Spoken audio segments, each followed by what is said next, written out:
Amen. Okay. Well, do you remember last week's lesson? Everybody slept 7 times since last week's lesson, or more. Raised in probably, what, 30, 40 times? How many times did you go to sleep since last week? Yeah. I had a couple of naps myself. As much underlining and side notes I took, I should remember something. Remember last week we were talking about David's sin, right? Mm-hmm. God said, you stole Uriah the Hittite's wife. Which I thought was interesting because it seemed to me that the fact that he murdered Uriah the Hittite would have been a bigger sin. But I think that was just God's way of summarizing the event of all of David's sin. Now, what was David's first sin in regards to that event? We don't know about all his other sins. Lusting after we take a bath. Yeah, lust or coveting, right? And then what did he do?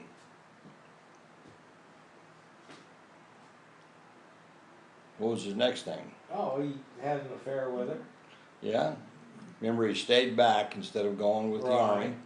Right. And he's walking around on top of the palace looking down and watching her taking a bath. Right? And if you walk out on the balcony or something, or, you know, whatever, and you just look and you see some naked woman, is that a sin? No. No. Now, what happens if you don't turn away? That's a sin. Which is, you know, I'll leave it at that. Right? Looking. I'm just looking. Yeah.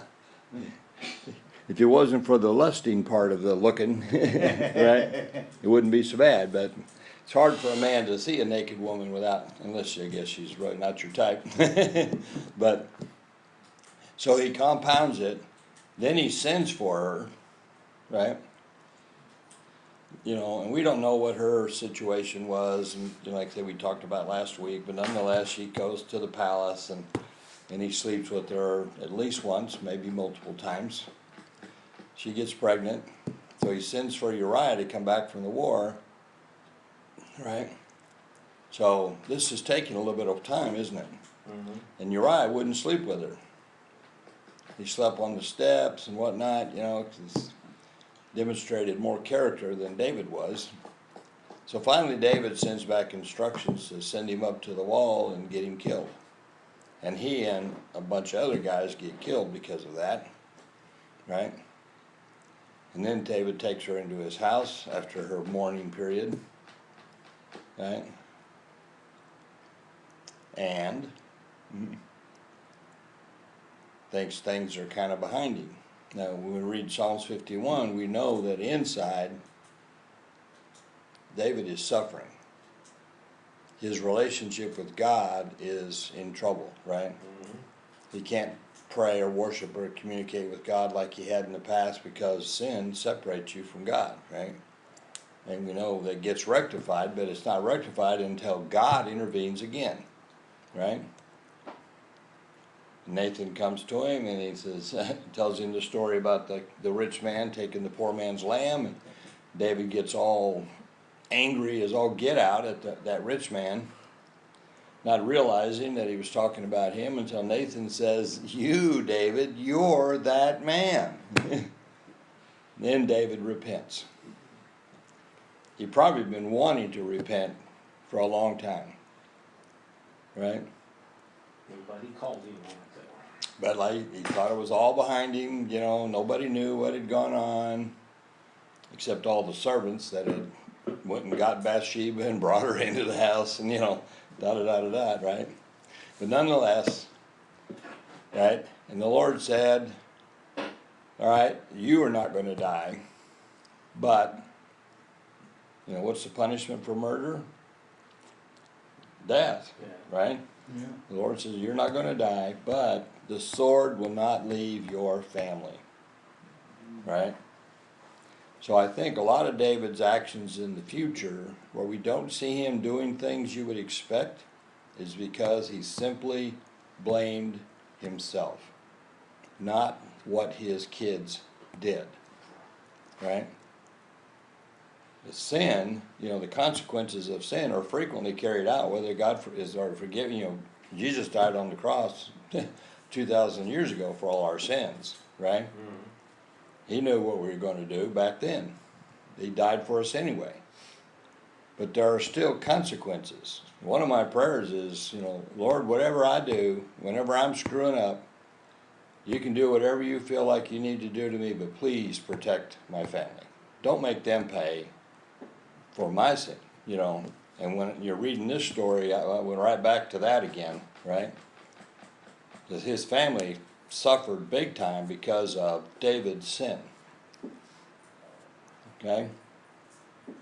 And how it's compounded. So we start out here in chapter 13. We're introduced, it says after that, sometime after that Absalom, the son of David, had a beautiful sister whose name was Tamar. And Amnon, the son of David, loved her. Amnon was the firstborn. Both Amnon and Absalom were born when David was at Hebron, before he was king of all Israel, right? Now, in those times, the firstborn son was the premier, right? Mm-hmm. And the next in line to the throne, in the case of where you're the king, right? But even in any family, the firstborn son was the big dog. He was the one that got half the inheritance, and everybody else had to split up the rest, so to speak, okay? So Amnon was considered the big dog in David's household with all his sons, okay? And Amnon was so frustrated because his sister Tamar that he made himself ill, for she was a virgin, and it seemed hard to Amnon to do anything to her. So he loved her, quote unquote. He wanted her, and so much so that he just was all kinds of downtrodden, right? That he couldn't have her. Okay? Now, does God have anything to say about a brother and sister? Even a half-brother and half-sister? I would think so. Yes, he does.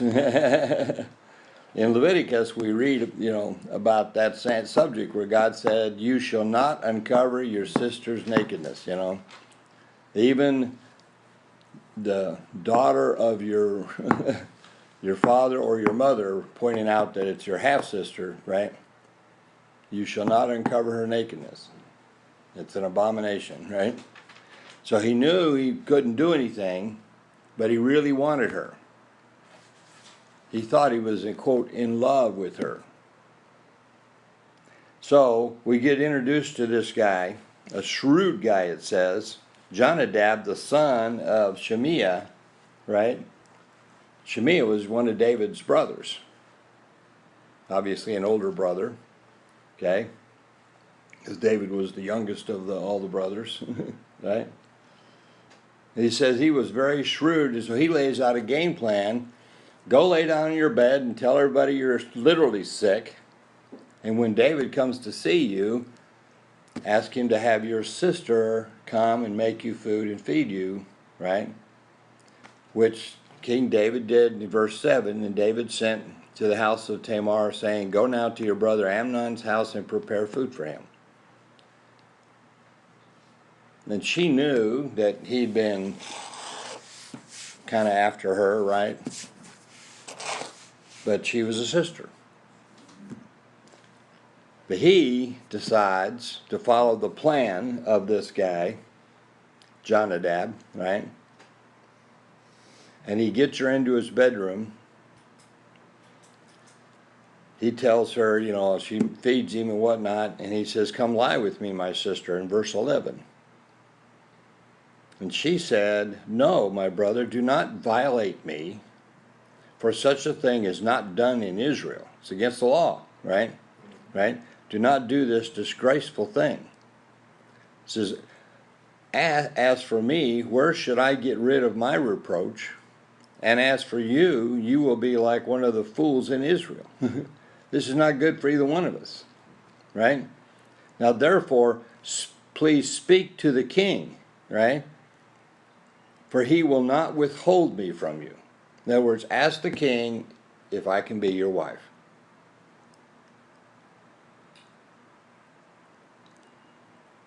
All right? In spite of the fact that it would have been against the law, right? She said, the king won't hold me from you if you're the firstborn son, right? However, he would not listen to her, since he was stronger than she. He violated her and lay with her. So basically, he raped her, right? Now, this is where our key lesson kicks in. Verse 15, then, some translations say so. In other words, because of all of this, then Amnon hated her with a very great hatred. Once he had laid with her, he didn't want her anymore. Now he hated her. Right? For the hatred with which he hated her was greater than the love which he had loved her. And Amnon said to her, get up and go away. Sound like he was having some guilt issues. Well, he goes off to the extremes, right, obviously. You know, maybe he was bipolar, I don't know. You know, but then he says, and she said to him, no, right? Because he's compounding the problem now. First off, I mean, it's one thing to rape her, but then to send her away, right, compounds the problem. He could have then kept her as a wife. Okay? But for her now to be raped and to be able to marry a different guy was a whole different story. How is she going to prove her virginity, right? And any woman that can't prove her virginity at marriage is supposed to be stoned to death. You know, right? So he's really compounding the problem, okay? And she said to him, no, because this wrong in sending me away is greater than the other that you have done to me. Yet he would not listen to her. Remember, firstborn son, he thought he was special. He didn't have to listen to anybody, except maybe the king. Right? So he compounds the problem by creating another scenario, right? You know, I saw a movie one time about David, and it talked about this story here. And it made the point, which was quite valid, that when Absalom confronted Amnon about it, he's like, what are you all upset about? She's a woman. You know, because remember, women didn't have any real value in society. They were like possessions, right? And the whole territory wasn't just an Israeli thing, it was everybody, right? The only time women have any value is because of Christianity. So, anyway, he sends her away, and he says, calls to his young man who attended him and said, now throw this. My translation says this woman, but they had to add woman. He didn't say woman. To show you how disrespectful he was, he said, throw this out of my presence. Throw her out, right? And lock the door behind her. In other words, this is a final, done deal. It's over, right? I'm done with her, right? And she is absolutely nothing to him now.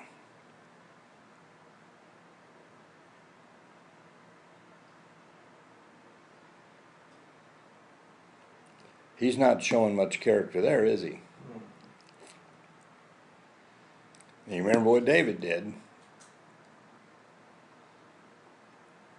Taking Uriah, the Hittite's wife, and sleeping with her, and then murdering him, and you know, and now we got a son, firstborn son, acting out, right?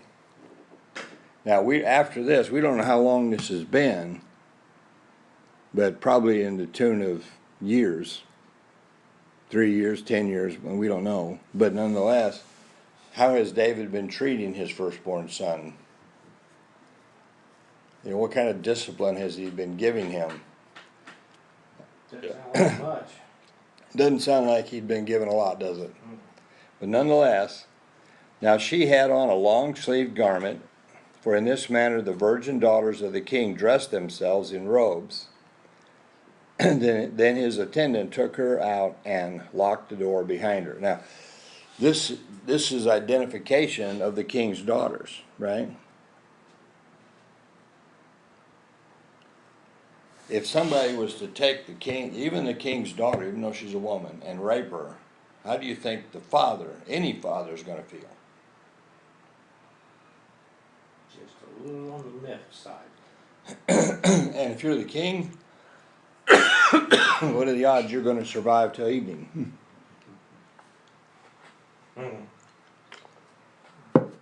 Right? Now he's got the problem that he's really, really upset, but it's his firstborn son.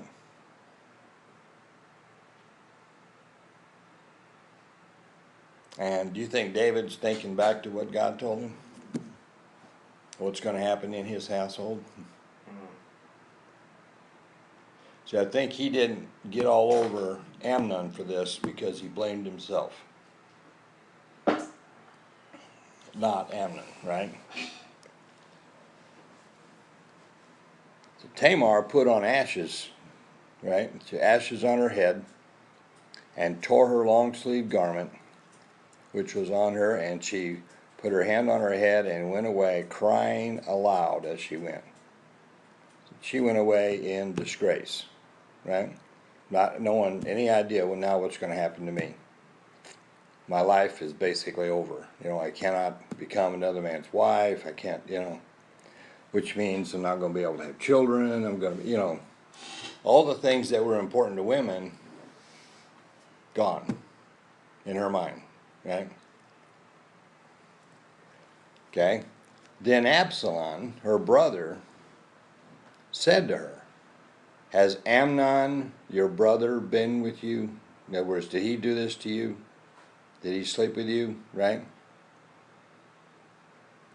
He's known that Amnon had this thing for her, right? Probably the whole family knew, right? He tells her then something interesting. She said, "But now keep silent, my sister. He is your brother," right?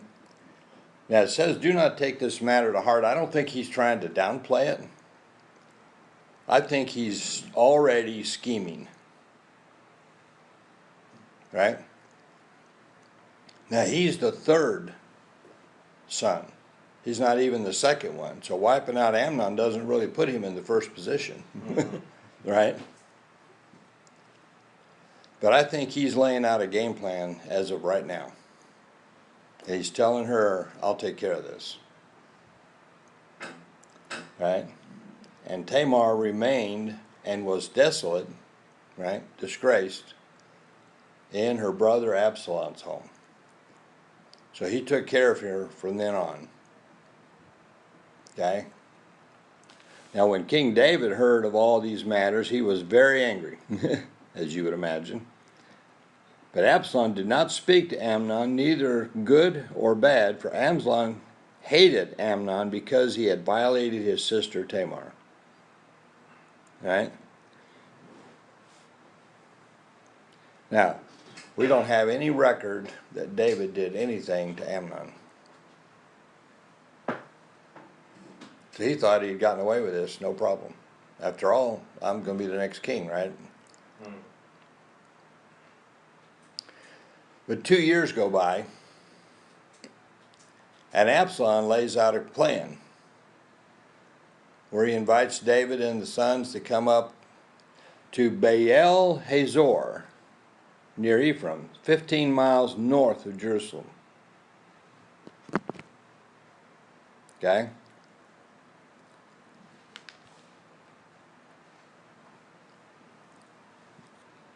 Where the sheep shearers are. This is, you know, kind of like a harvest time. It's a party time, you know, and he's having this thing, and he invites him up there. So Absalom came to the king, you know, and asked him to come. I think he knew David wasn't going to come, right? But he convinced to let the sons come, especially Amnon, right? So he does. In verse 28, and Absalom commanded his servants, saying, see now, when Amnon's heart is merry with wine, they are going to go up there and drink wine, get drunk, have a good time. You know, it's party time now, right? When I say to you, strike Amnon, then put him to death. I'm surprised he didn't want to do it himself. I mean, literally. Because he was really upset at this dude. And you can understand why, right? But once again, what's happening in David's household? Now you got one brother. I mean, first you got a brother raping a sister. Now you got a brother killing another brother. Reminds me when I had my computer store on 63rd. Next door to me was Mormon's Carpets, and the man that owned that business, his son murdered his sister. You know, I mean, you lose a son and a sister on a deal like that, right? Here David's got one son killing another son. His firstborn son being wiped out by his third son, right?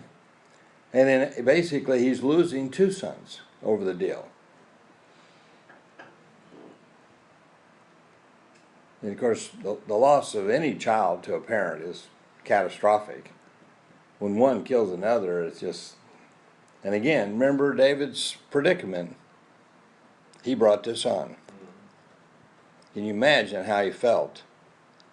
I mean, it's bad enough to be suffering from losing a son, but then blaming yourself and thus not punishing. You know, it's just like when he didn't do anything to Amnon for raping Tamar, right? And it's one of those deals, you're not just getting punished, it goes on for years. Goes on, it's the rest of his life he's dealing with this issue. Yeah, I mean, especially with Absalom, who now he's going to end up having a civil war with with Absalom's army, right? But right now he strikes him down. And all the servants of Absalom did to Amnon just as Absalom had commanded, and all the king's sons arose, and each mounted his mule and fled. So we have this shocking event, right, where one son's being murdered. The rest of them are like, shoot, am I next? And they're out of there.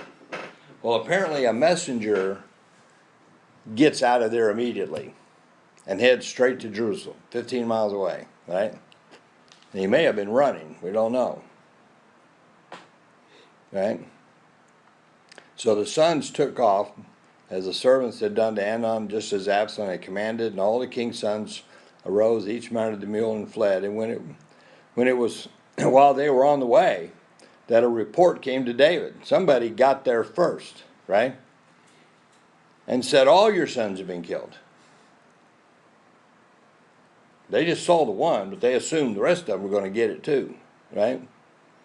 They must have thought that Absalom was actually conducting a coup to become the new king right at that moment, right? He's going to wipe out all the sons, all his competition. And they're telling David that they're all dead. And David arose, tore his clothes, and lay on the ground, and all his servants were standing by with clothes torn. Now, Jonadab, the son of Shemiah, remember him? The shrewd one, right? Responded, do not let my lord suppose that they have put to death all the young men, the king's sons, for Amnon alone is dead. How do you know that? How would he know that? If he hadn't been in on the plan. And why did he flip on Amnon? He was the one that gave Amnon the plan. You suppose something along the lines like Amnon, who's got this ego problem because he's the firstborn and the next in line to be king, at some point he upset Jonadab too, right? This would make a great movie. A twist and turn. Yeah. Subplots. So Jonadab is now helping Absalom. And he's planning, the murder of the guy that he was helping before, 2 years ago. Right? Because he knows all about it. He says, only Amnon is dead because by the intent of Absalom, this has been determined since the day that he violated his sister Tamar.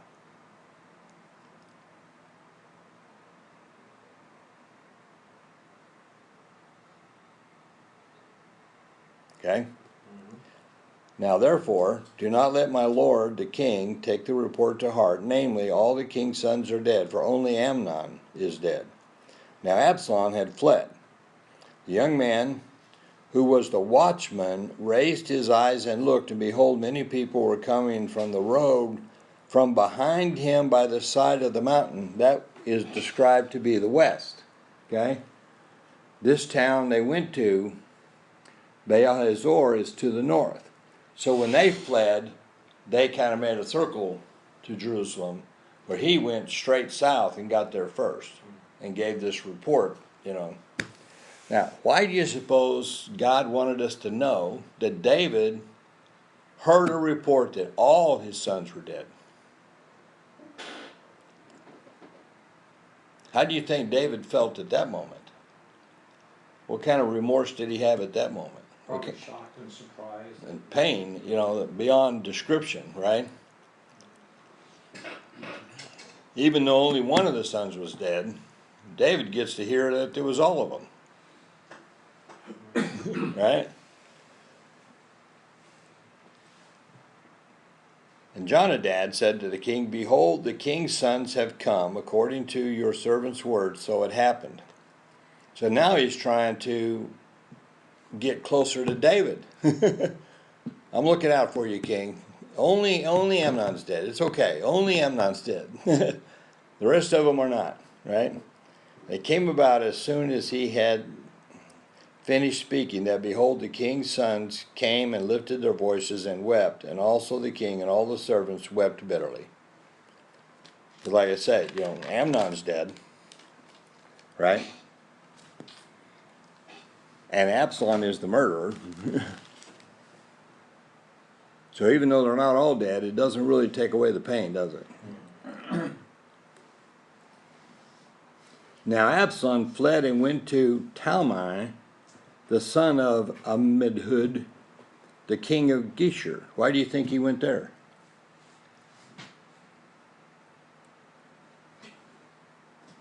He's the grandson. Oh, his grandson? He's the grandson because his mother, David's wife, was a gift from the king of Geshur, right? His daughter, okay? It was a political deal. Geshur being just a city-state north of Israel, right? And so Amnon, knowing that he'd be welcome there, went there, right? And David mourned for his son every day. Which one?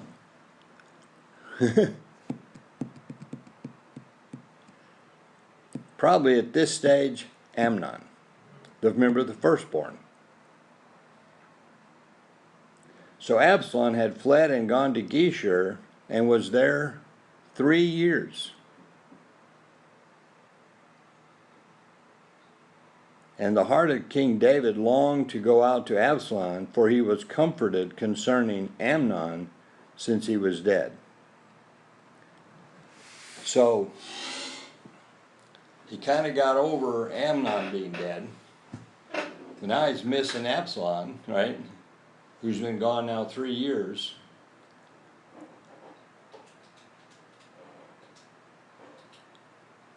Absalom is like in exile. Was David ever in exile?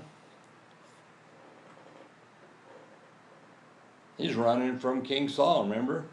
Yeah. So he had the same problem, except he went down to the Philistines and hung out there for a while, right?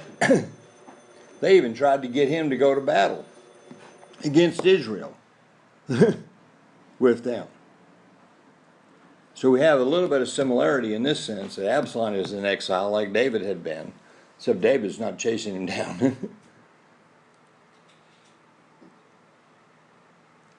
And so all of this major turmoil in David's household is a result of what? His sin. His sin. Did he see that coming when he was standing on the wall looking at Bathsheba? Oh, I got it. Had no idea, did he? He was probably thinking that's some good looking flower pots down there.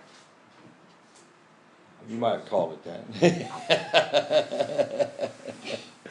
Right? Same thing with us, right? When we see something or start to do something, you know, whatever the sin is, right? Do we have any idea what the consequences are really going to be? And do we even think about them? No. Just want what you want at the time, I guess.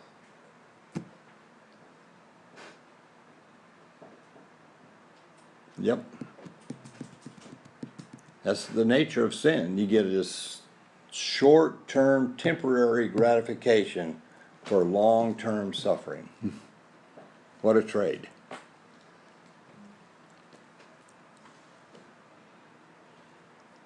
To summarize something God said about making idols, right? Mm-hmm. Where he basically said, you got to be dumber than dirt. And boy, aren't we? Mm-hmm. All too often, you know, we get so focused on this little bit of quote-unquote gratification and no idea what's going to be in the future.